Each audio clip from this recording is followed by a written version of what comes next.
Hey guys, I'm Tim. And I'm Bob. I'm Spencer. And this is the Board Game Rundown, and today we're doing a preview for Cyber Pet Quest. This game is... The lid's right there. I know, the lid's right here. It's really cool though. So anyways, in Cyber Pet Quest, it is ages 10 and up, 1 to 4 players, and 30 to 45 minutes. I would say that that's probably accurate because what you're doing is you're playing through a campaign, and you're one of these cybernetically enhanced pets. You are either going to be Jane, who is kind of the main character, Clay, who's a dog, Jane's a cat, Rough. Freya is a raccoon, and then there's Roman, the goose. And what you're doing is, you're going to play through a little campaign and a little adventure. And in that, you're going to have cards that are going to come out and make up a location. They're going to be numbered. You're going to seed the board with objectives or places you can search to look for items.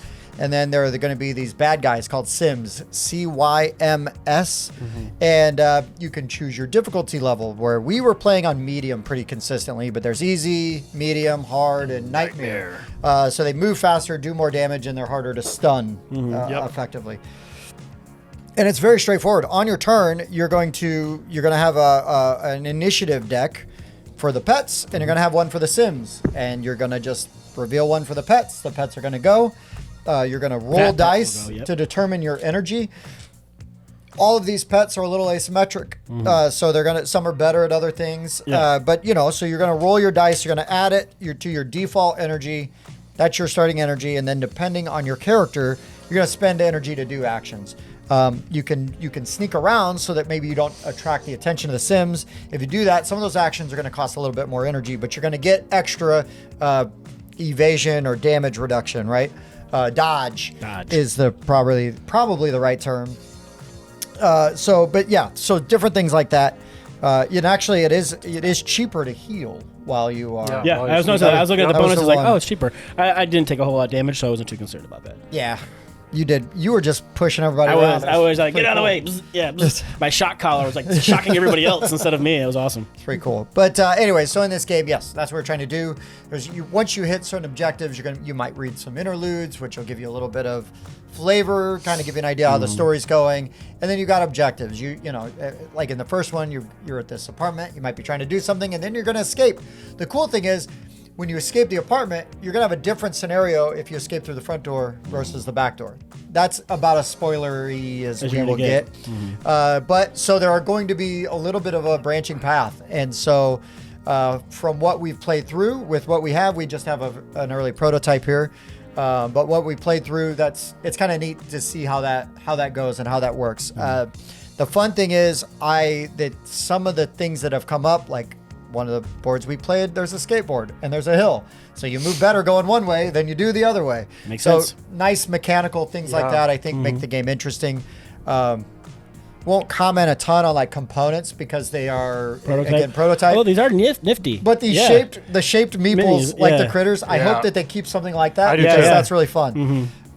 Really fun.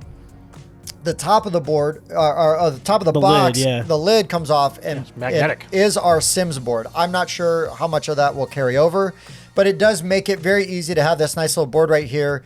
It's very easy to track because you're going to place your Sims down on the respective color, and then when you're drawing them out of their initiative deck, you activate that guy, they go, and you do the thing. You do the thing. Read the card, explains the card. Yeah, it's really pretty straightforward. There's a few things in the rules we look up here and there, but for the most part, pretty straightforward. So you've got X amount of rounds depending on the scenario you're in, and you are trying to meet all your goals right before time runs out. Yep. You will have the ability to upgrade your characters as you go through. So there's going to be better levels where they get to do more stuff. Charms. You're going to get charms that you can upgrade. You can upgrade, which is also cool. Plenty of items in the deck were super useful. Yeah. So don't sleep on the items. They're good because they're really good. They're very helpful. I don't want to go a ton into the rules because, again, you're not always sure what's going to change, but it's pretty straightforward. Yeah. They did have these awesome... The rule reference card is very good. It's got icon breakdown on the back. It's got a breakdown of your turn and how the round flows on the other side. It was done really well. And I guess what we'll say on your player board, you've got your energy, you've got your items, or not your items, your luck. I was reading item. You did, yeah. Your energy, your luck, and your health. And so you can your energy is not going to carry over from round to round, so you can convert that into luck, and then luck is going to be spent usually to activate Fuel your charms items, and things like that. So it's pretty useful, and then also maybe your special abilities depending on what you got. And sometimes items on the board will also use luck. Sure. Right? Yeah, we did have at least one case where it was spend some luck and to do this a thing. to spend this kind of action, whatever that costs you to do, like a search action, for example, and then a luck as well, and do it. So having plenty of luck is really useful. So that's nice that they kind of give you that. It is tight enough, though. The economy is tight enough that you don't always get to do everything you want. But I think that is a feature, not a bug, right? You need to make those decisions. It makes it so that you've got to make some tough decisions here and there. Now, this is not like the heaviest co-op by any means. Well, 10 and up. 10 and up. Yeah. But I think this is a really good family. Yeah, I feel like it's a good entry into like a, not to say legacy. I hesitate to say legacy. But campaign game. Campaign game. Yeah. Because you're not doing any stickers, you're not doing any tearing up of the card that's going to make you not be able to go back and replay through this again, at least not as of this iteration. Right. But yeah, you are playing through that campaign and kind of leveling up your character and doing stuff. Which the rules are relatively simple. Once they know the rules, they're going to be fine. Yep. Yeah, I think we taught Bob how to play it relatively quickly. Yeah, so 10 and up. I like to have this interesting noise part. You can choose at the beginning of your turn whether you're sneaking or not sneaking. I was going to mention that. But I have the ability, sometimes some of the cards will let you move this around. So it's not whoever is not sneaking, it's the last person who's not to have been sneaking, loud. And that's what I like. Yes. Yeah, so I can be like, I'm going to be loud because I know for one turn I can get it off of me. Right. And then someone else can do it. Yeah, and if you're kind of hurt, and the goose can take the hit, so we're going to let the goose be loud and have all the hate, because we're cooperating. Correct, it's co-op. The goose, and it reduces damage. I mean, they do one thing, and they're very good at what they do. Yeah. This guy's, like the tank, she likes items and searching and using things. You are very good at dodging. Yeah, moving around and nimble, right? Yes. Yeah. And I move around and I shock things and get them out of the way. Damage. Yeah, I do a lot of damage. Mm-hmm. Yeah, Clay over there had a powered up legs item that was pretty tough. Yeah. In a good way, right? In a good way, yeah. Made him very useful. It did. And it was kind of fun to watch him run around. Chase people away. Yeah. Yeah. Because as I enter their space, it would deal damage. And then when I deal damage to things, they kind of move. So I was just kind of spending my turn chasing all the meeples away and then running back to where everybody else was. Yeah, but in order to use an item, it costs you 5 energy. And I only use 1 energy. Yeah, well, it depends on what I'm doing. Well, yes. Right. That's another way they make it asymmetric, not just the traits. Yeah, your different actions, you're moving, you're searching, and everything costs a different amount. Because I can only do 1 attack, and it costs me a whole bunch, and it does only 1 damage. Yeah. But so I have been using items instead. Yeah, and that's kind of the fun thing, right? Is my attack, I spend 3 energy, I do 1 damage, but I get to move when I do it. So it's hit and move. Yeah. Bounce off of them. Yeah, I get an item, and every time I get an item, I get another item. Oh, right. Nice. Yeah, I have options. I can do 1, 2, or 3 damage with mine. Just depending on how much energy I want to spend. Decide to spend. And I like how the goose has to spend 3 energy in order to move. Yeah, but Roman. He can move 3. Roman, yeah, but Roman can fly. Yeah. So, yes, it's true. Well, he's a good. I don't imagine flying. I just imagine him down the road. Yeah, Everyone just getting out of his way. with the big metal wings, right? He's got metal wings, I believe. Wings. Yeah, It takes less damage. Yep. I've played some of the tiny epic games before that come in a small box like this, and I haven't been a real big fan of them. But this feels like there's just more here. A lot. Yeah, there's a lot, and the box is not huge. I don't know if it's gonna be the final iteration, but yeah, there's a lot going on inside this little box. Yeah, that was a nice thing. I love the artwork.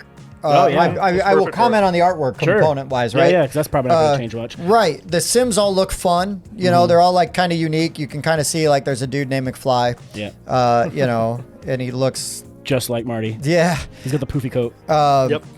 And there's a whole bunch of different Sims to choose from. This just happened to be the ones that we randomly had in a recent game, but they do different things and they have different abilities. So that also is interesting because you're going to get different kinds of matchups and stuff. But again, the artwork's really fun and dynamic and vibrant. I always appreciate that. It's not always required, right? But this. Box cover here, if it stays something like this, these are characters that this would be grab your eye, grab my eye, grab my kid's eye. Yeah, pick it up and look at it. My wife would be like, "Oh yeah, that looks cute. I'd like to play that." And I feel like there's enough game to stay for, right? For people like us that are more experienced gamers. This isn't going to be like the most crunchiest game, like, so don't get me wrong. Right. But I'm not throwing up my anachrony for this. but I think if you're trying to get like a campaign style game in your collection that you can then play with, you know, lighter weight gamers or younger gamers or family oriented gamers, I think you're gonna have a really good option here. But what else you got, Spence? Just not that much. I like that you can upgrade up to level 3. And we have at least in the prototype. At least in prototype, we haven't gotten close. So there's definitely content in here. Yeah, lots of stuff. Lots of stuff you can do. There's lore, you know, on the cards and stuff. Cute. Like Freya is apparently Jane's best friend or something like that. Says you. Yeah. It says this. Yeah. But yeah, I mean, so there's all that stuff in there that I think that you're looking for that you would like in a game. I think the energy, nice. The energy mechanic is kind of interesting too. Oh yeah, how you gain energy at the beginning. Because you basically could have a max of 7 energy if you roll really well, but if you're not rolling super well, you might still get some luck, which will help. You know, you got half luck, so 2 half make a whole full luck. The dodging mechanic is kind of interesting. Oh, that is different, yeah. Because you have a die there that depending how good you are, you can only use certain sides. Right. So a Jane could use any of the sides. Right. Because she's a cat, super nimble. Dodgy, yeah. Very dodgy. Very dodgy. But I like, so there's 1, 2, or 3 feathers, and everyone can use the 1 feather. But if, for instance, you can only use the 1 and you roll the 3, it also still gives you luck. Because there's a luck on there, which is nice. So you're not just, consolation prize. Yeah. You're not just like, I didn't get anything. I rolled nothing. Yeah. Yeah. And there might be items where you can then use that luck in order to not take the damage anyway. Also true. Also true. So, but I mean, I don't have a ton to go in because I don't want to spoil like a ton of stuff. No. But I like overall, what do you guys like like why would you recommend this game, or what would you say is unique about this game? I would say what's unique about it is a campaign type of game that you can do with more entry level and beginning gamers, and it's something that I think that can still pull them in to be interested in and level up their characters. I play a lot of Descent. Like I've put like 100 some hours into that like game, and it's basically that, but it's, you know, a simpler version, a more like kid friendly like IP type of thing, and just a better entry point for that type of game. And if they enjoy doing these types of things and they become better gamers, then you can introduce them into something a little bit more, you know, meatier. You know. Yeah, for sure. I really like how very asymmetric the characters are. Oh yeah. Because if you have the kid who wants to do all the damage, here's the damage guy. Does all the damage. Here's your damage guy. If you want the guy who is really good at using items, here's your item character. Yeah, so it forces them to cooperate. Yeah. Yeah. Yeah, because you can't take that guy and do a bunch of attacking because it's going to be very inefficient. I mean, you can, but you're not going to do super well. So well. Right. Yeah. And not very many hit points either. Yeah, I agree with what you guys said, and also the again, I think that it's cute enough that you're going to bring in some people that maybe not be interested in a campaign style game, and I think it is interesting enough, and there's enough mechanics and growth in here for people that are like us that play a lot of heavier games, or you know, we play games all across the spectrum, but we definitely are open to heavier games and stuff. And so sometimes it's easier to dismiss family weight stuff. And I would say don't do that here. Don't sleep on it, because if you've got family members or kids or cousins or nieces, nephews, things like that, you know, and you're trying to get them into games, this might be a really good hook for it, because the art's cool. The items are really funny too. There's some really fun items. Costume. Yeah. Really fun items in there. You know, the Cone of Silence. There's a few things in there we were kind of laughing at as they come up. So I mean, you can tell they actually put some effort into this, and that, you know, like there's some cheeky little jokes and like some fun things, and it's like, oh yeah, no, they care, right? They've kind of really are building this universe. I'm also a fan of the card initiative system. Like other games like do that also, but like anything where you're like taking your initiative card, you're shuffling in a deck, so you don't really know, it's not a set turn, or you're not always going in the same. Well, and that's a pretty. I but I like that it goes between them. Yeah, and you alternate good guy, bad guy, good guy, bad guy. And the fun thing about that, right, is that also adds that level of difficulty, because sometimes it's not as convenient. Correct. Like, I didn't really want to go first. You can't sit there and min-max, like, okay, well, if I go first, and it kind of like eliminates that like AP of they trying to plan the perfect turn. Right. It's like, nope, it's your turn, go. You got to go. Yeah. So, lots of good stuff in here. I can't wait to see what like the finished full product and the finished product is. And this is a prototype. We did ask to play this and see this, but we're not getting paid for this. We just are putting out our opinions.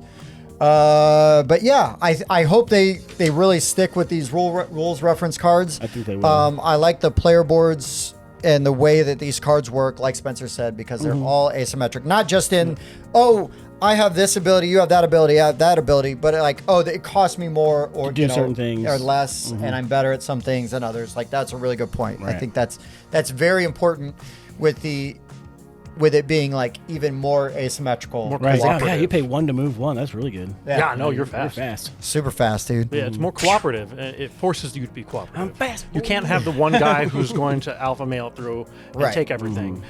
Yeah. Yeah, no. So it was pretty cool, and so I really enjoyed this. I hope you guys like it too. Let us know what you think. And I think that's it, right? Is that Yeah, I right? think so. I was saying, it is Dead or Alive Studios, like so they make great deluxe versions. my gosh. So, yeah, like after playing their Lunar Rush. Lunar Rush, Omicron Protocol. Yeah. Like check out their other games too. Yeah. We are in the bag for that. Yeah, it's great just to because push we're the small fans. indie publishers. So it's We're fans of their other stuff, so which was why I was aware of this and had reached out and was like, hey, we'd really like an opportunity to look at that. But yes. So yeah, check out Lunar Rush and Omicron Protocol as well. Completely different style. Completely different. And they're all 3 games are completely different. Yeah, You know, some game studios have a oeuvre, right? You know, like this is like, I think their oeuvre is just how can we be as different from our previous release as possible. But it does seem that they're doing some pretty good games. Yeah, so far so good. I'd say it was one of my top games last year. So Yeah. But okay, well, good. This has been Cyber Pet Quest. Thank you for watching. For the Board Game Rundown, I've been Tim. Bob. Spencer. We'll see you next time.